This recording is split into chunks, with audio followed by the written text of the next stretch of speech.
Hi friends, ಎಲ್ರಿಗೂ ನಮಸ್ಕಾರ. ನಾನು ನಿಮ್ಮ Pushpa Nagaraj, tarot reader cum numerologist. Ma'am ಯಾವಾಗಲೂ ಬರ್ತಾರೆ, ಬರೀ ಟ್ಯಾರೋ ರೀಡಿಂಗ್ ಮಾಡ್ತಾರೆ, ನ್ಯೂಮರಾಲಜಿ ಬಗ್ಗೆ ಏನೂ ಹೇಳೇ ಇಲ್ಲ ಅಂತಲ್ಲ. ನ್ಯೂಮರಾಲಜಿ ಅಂದರೆ ಏನು? ನ್ಯೂಮರಾಲಜಿ ಅಂದರೆ ಸಂಖ್ಯಾಶಾಸ್ತ್ರ. ಅಂದರೆ ಇದು ಸಂಖ್ಯೆಗಳ ಮೂಲಕ ನಡೆಯುವಂಥ ಒಂದು ವಿಜ್ಞಾನವನ್ನು ಸಂಖ್ಯಾಶಾಸ್ತ್ರ ಅಂತ ಹೇಳ್ಬೋದು.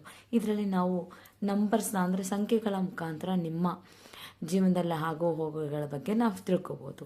ಅದರಲ್ಲೂ ನಾನು ಎಷ್ಟು ಇಂಟ್ರೆಸ್ಟಿಂಗ್ ಆಗಿರುತ್ತೆ ಅಂದರೆ ನಿಮಗೆ ತುಂಬ ಯೂಸ್ಫುಲ್ಲು ಇದೆ. ಮತ್ತು ಇದರಿಂದ ನೀವು ಡೈಲಿನಲ್ಲೇ ನೋಡ್ಬೋದು, ನಮ್ಮ ದುಡ್ಡಿಂದ ಹಿಡಿದು ನಾವು ಟೈಮಿಂದ ಹಿಡಿದು ಎಲ್ಲದರಲ್ಲೂ ಕೂಡ ನಂಬರ್ಸ್ ಇದ್ದೇ ಇದ್ದಾವಲ್ವ.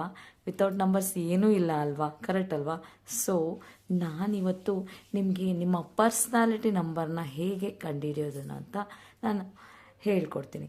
ಸೊ ಒಂದು ನಂಬರ್ ತೊಗೊಳ್ಳೋಣ. ಸೊ ನಿಮ್ಗೆ ಯಾವುದಾದ್ರೂ ಇಷ್ಟವಾಗಿರೋವಂಥ ಡೇಟ್, ಇವಾಗ ನಿಮ್ಮದೇ ಡೇಟ್ ಆಫ್ ಬರ್ತ್ ತೊಗೊಳ್ಳಿ. ಸೊ ಅದರಲ್ಲಿ ನೀವು ನಿಮ್ಮ ಡೇಟ್ ಆಫ್ ಬರ್ತ್ನ ಹಾಕೊಳ್ಳಿ. ಈಗ ಎಕ್ಸಾಂಪಲ್ ನಾನೊಂದು ಡೇಟ್ ಆಫ್ ಬರ್ತ್ ತೊಗೊತಾ ಇದ್ದೀನಿ, 14/4/1984 ಅಂತ. ಅದರಲ್ಲಿ ಏನಾಗುತ್ತೆ ಅಂದರೆ 14 ಅಂದರೆ ಫಸ್ಟು ಅಂದರೆ ನಾವು ಹುಟ್ಟಿದಂಥ ದಿನಾಂಕನ ಏನಂತೀವಿ, ಪರ್ಸ್ನಾಲಿಟಿ ನಂಬರ್ ಅಂತ ಹೇಳ್ತೀವಿ. ಅದರಲ್ಲಿ ಏನಾದರೆ 1+4 ಬಂದಾಗ ಏನಾಗುತ್ತೆ, 5 ಆಗುತ್ತೆ. ಸೊ ನಿಮ್ಮ ಪರ್ಸ್ನಾಲಿಟಿ ನಂಬರ್ ಬಂದು 5 ಆಗುತ್ತೆ.